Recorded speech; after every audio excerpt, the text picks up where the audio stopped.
Okay, guys, Mini B brushlesses are here. Thought we'd do a quick unboxing to show everybody what's new and different on them. Um,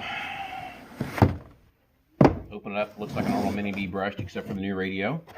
Get this where everybody can see it. The big difference is obviously brushless power. Comes with an SR315 receiver now, so that if you have Spectrum equipment, you can ditch the little radio and go to a big radio if you would like. Also now coming with IC2 connectors instead of the EC2 connectors. Kind of think that's going to be the norm down the road. Kind of start thinking about changing over to IC2 stuff as all the new batteries are coming with IC2s. And they seem to be a little easier to deal with and a little easier to solder. Actual differences on the car, we'll pull it out here, maybe. And we'll free it from its packaging. See, this is a fresh one, untouched yet.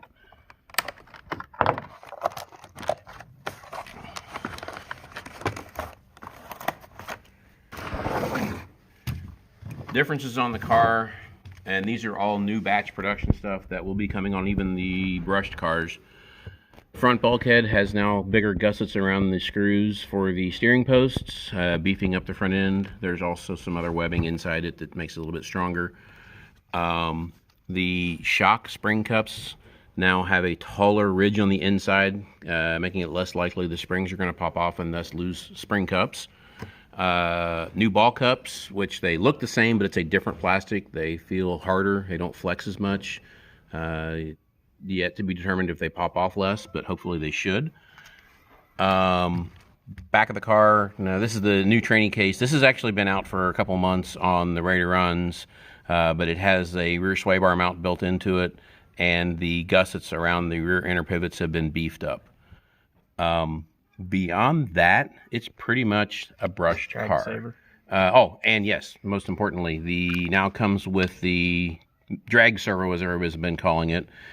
Basically, it's the better servo saver. Gets rid of the C-spring thing that came on the first cars. It's a servo saver that will actually center now properly, and saves the servo. Most of the guys here at the track have been running the SX108 and the drag saver since they came out, and we have seen 0 failures since that point. So there's no reason to spend tons of money on a crazy expensive servo and servo arm when the stuff in it works now. Okay, some other things about the car, and we're going to go play with it here in a minute. Also comes with new tires. It's got copies of the original Losi 4-rib fronts and big shot rears on it. Not sure how they're going to do on carpet. We'll find out in a minute. I think they'll be awesome on dirt. Other things about the car, comes really sprung a lot higher than we normally run them here at the track, so we'll do some adjusting before we actually put it on the track. And other than that, should be good to go. We're going to button it up here, put a transponder on it and run some laps in just a minute. Also, it does come with this measly little charger, so it is truly a ready to run, but if you're going to come race, we suggest you get another charger. We found it is really, really slow, and you cannot get a battery topped up between rounds. It does its part for the ready to run crowd. For the racers, you'll want more charger. And it is a G2 battery. It is truly a G2 battery that comes in it, so it has all the features of a smart battery. It will auto discharge. It keeps battery data as far as charge times, charge cycles, high voltage, low voltage, temperature, everything about the battery.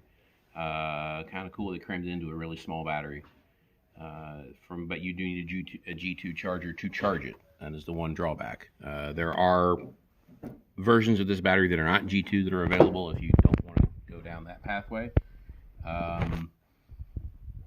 But honestly, we've been playing with G2 stuff, and for convenience, it's really nice. I have a G2 charger because of my Pro Moto, and it makes life so much easier for something you're just having fun with. Okay, now time to put the car on track. We did do a couple changes. Took the positive camera out of the front of the car and added a little bit of tow out and lowered the ride height. The factory ride height was not going to work on carpet, so we I honestly cheated. We got a few laps in the car to see what it feels like. The rear tires look like they're going to work on carpet. Fronts function, but they could be better. Anyhow, here we go. We'll get some laps on the carpet with it. This is out of the box with turning a few screws. Only other thing we noted is it probably needs the gear mesh adjusted on it. It sounds a little tight, but other than that, it's not affecting the performance of the car. So, lacking front tires.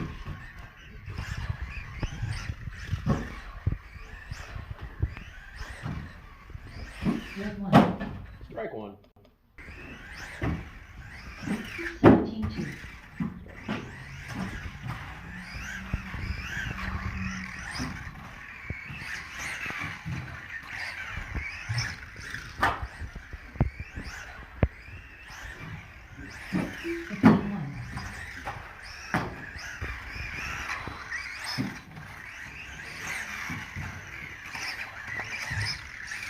Strike three. 14-7.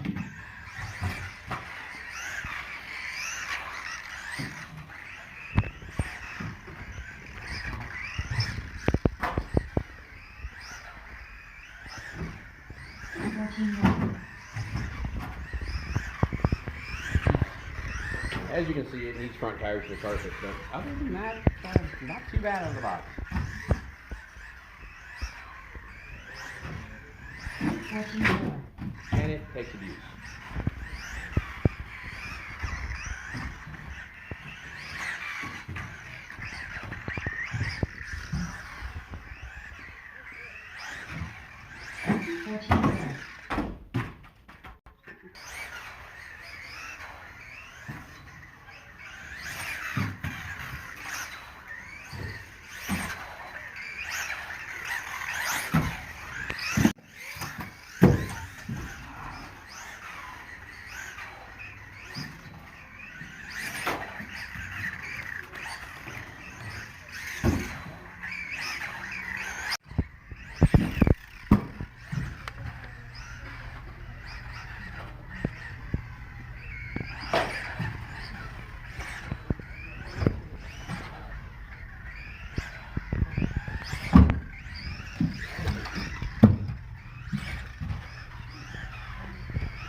Pretty good.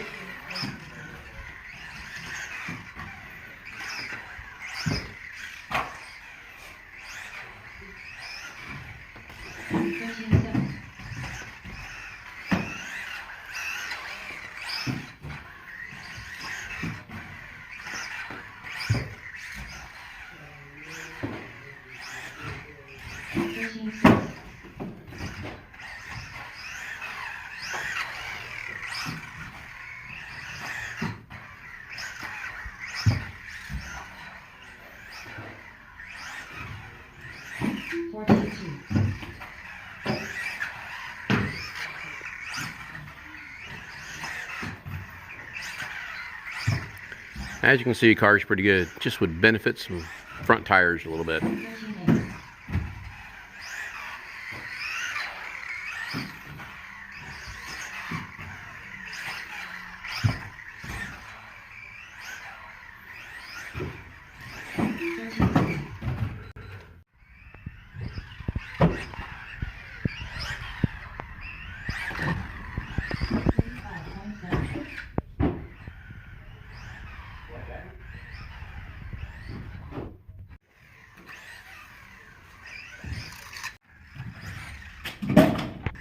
14-4.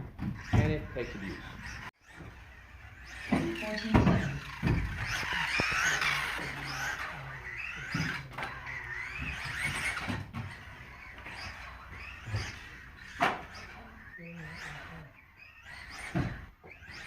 13-8.